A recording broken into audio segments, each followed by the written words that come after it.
하나님 말씀 디도서 2장 11절에서 15절까지의 말씀입니다. 디도서 2장 11절에서 15절 말씀입니다. 한 절씩 교독합니다. 모든 사람에게 구원을 주시는 하나님의 은혜가 나타나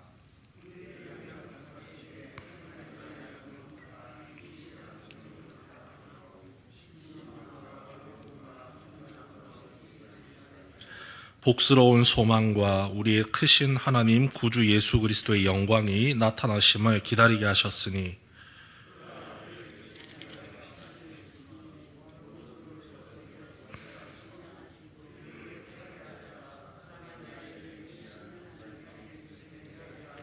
함께 읽습니다. 너는 이것을 말하고 권면하며 모든 권위로 책망하여 누구에게서든지 업신여김을 받지 말라. 아멘.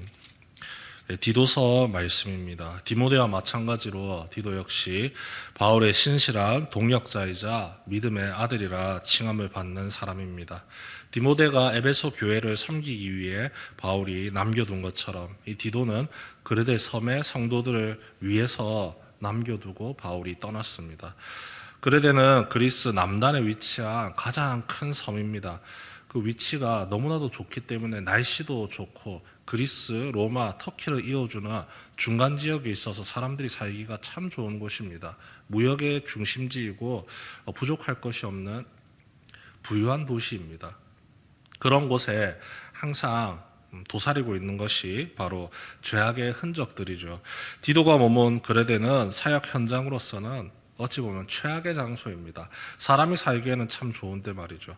1장 12절 말씀에 왜 최악의 장소인지를 설명하고 있습니다. 함께 읽어보겠습니다. 시작. 그레데인 중의 어떤 선지자가 말하되 그레데인들은 항상 거짓말쟁이며 악한 짐승이며 배만 위하는 게으름뱅이라 하니.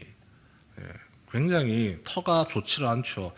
그레데 출신이 자기 고향 사람들을 이런 식으로 악평을 하고 있습니다. 항상 거짓말쟁이며 악한 짐승이며 배만 위하는 게으름뱅이라. 말이 안 되는 삶을 당연하게 살아가는 것이 그레데 사람들의 독특한 특징입니다. 하지만 반대로 생각하면요, 복음이 가장 필요한 곳이 바로 이 그레데라고 하는 지역입니다. 왜냐하면 죄가 넘치잖아요. 그 죄에서 허우적거리면서 죽음의 길로 걸어가는 그 사람들에게 예수 그리스도의 복음을 증거하여서 생명의 길로 건져내야 할 사명이 우리 그리스도인들에게 있기 때문입니다. 복음을 전하기 위해 최적의 장소로 세워진 이 그레데 섬, 그곳에 헬라인 출신 그리스도인인 이 디도가 부름을 받고 그 자리에 머물면서 그 교회를 바르게 세워나가는 사명을 감당해야 합니다. 교회 성도들을 향해서 복음을 가르쳐야 하는 디도입니다. 그레데 사람 모두에게 복음을 전하는 것이 아니라요. 하지만 그레데라는 이 사람의 모습, 풍토가 이 사역을 굉장히 힘들게 만듭니다. 아무리 예수를 믿고 변화된 사람이라 할지라도 그 터가 너무 안 좋기 때문에 자꾸 옛사람으로 돌아가려는 습성이 나타나기 때문이죠. 그래서 바울이 디도에게 편지를 보내면서 가장 먼저 당부하는 것이 이것입니다. 혼자서 일하지 말아라. 장로를 세워라. 함께 복음의 동역자가 될 일꾼을 세워서 같이 이 말씀을 가르치고 사람들을 변화시키는 일에 앞장서라라고 알려줍니다. 1장 9절 말씀 함께 읽어보겠습니다. 1장 9절입니다. 시작. 믿은 말씀의 가르침을 그대로 지켜야 하리니 이는 능히 바른 교훈으로 권면하고 거슬러 말하는 자들을 책망하게 하려 함이라. 이 말씀 사명을 감당하기 위해서 하나님께서 세우신 믿음의 동역자인 장로들을 계속 세우라고 이야기를 하죠. 5절 말씀에 나타납니다. 내가 너를 그레데에 남겨둔 이유는 남은 일을 정리하고 내가 명한 대로 각 성의 장로들을 세우게 하려 함이니. 그 세움받은 장로들의 특징이 바로 믿은 말씀의 가르침을 그대로 지키는 사람입니다. 물론 그 앞구절 말씀에 자세한 내용들이 설명되어 있습니다. 이런저런 이유들을 내세워서 그런 특별한 사람들, 흠이 잡히지 않은 사람들, 하나님 앞에 복음으로서 신실하게 살아가고 있는 그 사람들을 동역자로 삼아서 그 거짓말하고 악한 짐승과 같은, 배만 위하는 게으름뱅이와 같은 그레데 사람들의 그 습성에 다시 돌아가지 않도록 복음을 열심히 가르쳐야 됩니다. 바른 교훈을 열심히 권면하고 그들의 삶에 생활할 수 있도록 계속해서 끊임없이 전해줘야 합니다라고 가르치고 있는 것이죠. 그리고 디도 역시 복음의 일꾼으로서 그 성도들에게 하나님의 말씀을 열심히 가르쳐야 됩니다. 그런데 가르치는 사람의 중요한 덕목이 있습니다. 말만 전하면 안 됩니다. 초등학교를 가면 선생님들이 말로 아이들을 많이 가르치지만 거의 대부분은요, 말이 아니라 행동으로 가르쳐 줍니다. 말로 열심히 가르쳐도 아이들이 다 이해를 못하기 때문이죠. 그럴 때는 가장 쉽게 보이는 이렇게 하는 거야 라는 행동을 통해서 분명하게 배울 수 있도록 가르쳐 주는 겁니다. 하지만 그레데 성도들은요, 이것을 몰라서 행동으로 가르쳐 주는 게 아닙니다. 자꾸 안 좋았던 옛 습관으로 돌아가려는 습성이 있기 때문에 그 길로 가면 죽습니다. 그 길을 가면은 큰일 납니다. 지금 내가 하는 것을 따라서 하십시오. 마음을 다잡고 옛사람으로 돌아가려는 습관을 끊기 위해서 지금 내가 하는 것을 행하십시오. 혹시라도 나를 책잡고 싶다면 내가 어떻게 살아가는지를 보고 내 행동에 거짓된 것이나 잘못된 것이 있으면 그것을 지적하시고, 그렇지 않다면 나를 닮아서 똑바로 살아가십시오.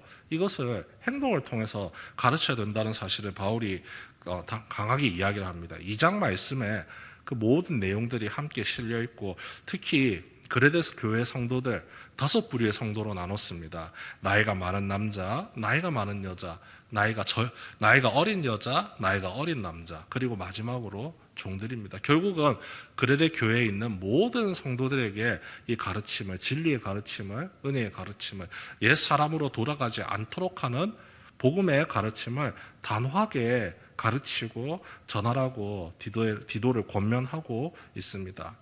디모데를 향해서는 좀 참아라, 인내라 이렇게 이야기했다면, 디도를 향해서는요, 단호하게 가르쳐라. 그들이 자꾸 옛 습관으로 죄를 향해서 자꾸 돌아가려고 한다. 단호함으로 가르칠 것을 이야기를 하죠. 2장 15절 말씀 이렇게 나타나 있습니다.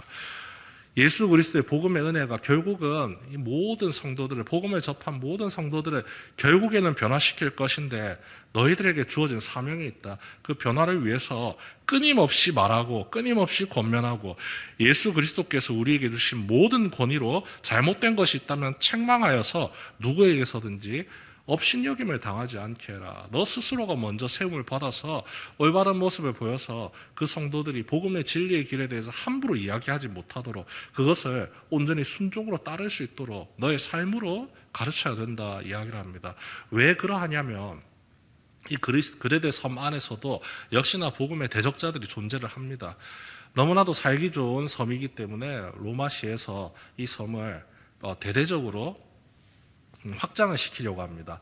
섬이었기 때문에 원주민이 그렇게 많지 않습니다. 그래서 이주 정책을 통해서 유대인도 이 섬에 들어오고 그리스 사람도 이 섬에 들어오고 수많은 이방인들이 한데 모여서 살아가고 있습니다. 당연히 교회를 향한 핍박의 손길을 내미는 유대주의자들이 존재를 하고, 또 이 당시에 이 교회에서 이단으로 불림을 받는 영지주의자들이 함께 활동을 하고 있는 상황입니다. 교회를 향해서 이것이 잘못됐다, 저것이 잘못됐다, 너희 교회가 무엇 때문에 이렇게 교회를 세우고 복음을 증거하느냐 하면서 알 수 없는 이유로, 말도 안 되는 이유로 교회를 끊임없이 핍박하고 압박하고 있기 때문에, 거기에 더해서 그레데라는 섬의 특징적인 사람의 모습이 한데 어우러져서 잘못했다가는 교회가 어그러지는 것은 너무 손쉽게 일어날 수 있기 때문에 마음을 단단히 먹고 복음을 정말로 열심히 가르치되, 삶을 통해서 그 누구에게도 지적받지 못하도록, 그 누구에게도 손가락질 받지 못하도록, 오히려 그런 손가락질하고 지적하는 사람들을 향해서 분명하게 가르치고 그 잘못들을 지적할 수 있도록 삶을 통해서 지식적으로든 행동적으로든 철저하게 무장되어서 이 영혼 구원을 위해 힘쓰고 이 주어진 사역을 감당해라고 바울이 단단히 편지를 보내서 단단히 권면을 하고 있는 것이죠. 그런데 곰곰이 생각하면 디도뿐만이 아니라 이 시대를 살아가는 우리에게 주어지는 편지 같기도 합니다. 수많은 악한 영향력들이 이 시대를 장악하고 있습니다. 그 가운데서 홀로 외로이 세워져 있는 교회입니다. 교회 안에서도 수많은 사람들이 믿음을 지키면서 잘 살아가고 있지만 역시나 성도들이라 할지라도 살아가는 터전이 세상이기 때문에 세상으로부터 끊임없이 많은 미혹과 유혹, 그리고 복음을 접하기 이전에 옛사람의 모습으로 계속해서 우리를 유혹하는 사단의 권세가 우리의 마음을 굳건하게 장악하고 있습니다. 그렇기 때문에 목회자들이, 또 중직자들이, 또 세움받은 목자들이 성도들과 함께 교제를 나누고 말씀을 전함으로 말미암아 흔들리지 않도록 성도들을 하나님의 말씀으로 권면하고 끊임없이 가르치는 사명을 감당하고 있습니다. 그리고 그 모든 말씀의 은혜를 힘입으며 살아가는 우리 역시 그 사명을 순전히 감당하도록 주님께 부름을 받고 세상으로 보냄을 받습니다. 우리가 살아가는 수많은 영역의 환경 속에서, 특히 가정의 영역에서, 그리고 우리 자녀들이 살아가는 학업의 영역에서, 친구 관계의 영역에서 계속해서 하나님의 말씀을 되새기고 우리가 다시 옛 습관에 따라 걸어가는 것이 아니라 하나님의 구원받은 백성으로서 복음의 테두리 안에 거하면서 그 마음을 지키고 삶을 지켜나가야 한다는 사실을 오늘 이 디도서 말씀을 통해서 깨닫게 됩니다. 다시 죄악으로 기울어 가게 만드는 그 모든 잘못된 가르침, 잘못된 행동, 습관들에 대해서 단호함이 필요합니다. 단호하게 꾸짖고 예수 그리스도의 복음의 권세를 가지고 단호하게 꾸짖고 복음의 은혜로 계속해서 나아갈 수 있도록 우리를 끊임없이 권면해야 되는 것이죠. 타인을 권면하는 것도 중요하지만 나 자신을 채찍질하여서 복음의 길에서 탈락하거나 이탈하지 않도록 계속해서 나 자신을 말씀 안에서 보살피고 되새기는 삶이 필요합니다. 우리 주님께서 우리를 이렇게 보호하시고 지켜주고 계시기 때문입니다. 나부터 먼저 믿음의 본을 보일 수 있도록, 나부터 먼저 복음의 은혜에 충만히 거하여서 영혼 구원의 사명을 온전히 감당하며 나아갈 수 있는 하나님의 믿음의 동력자요 일꾼이 되시길 오늘 주신 말씀을 생각하면서 이 시간 함께 기도해 주시고 주님의 도우심을 간절히 의지하며 기도함으로 나아가는 우리 모든 성도님들 되시길 주님의 이름으로 축원합니다.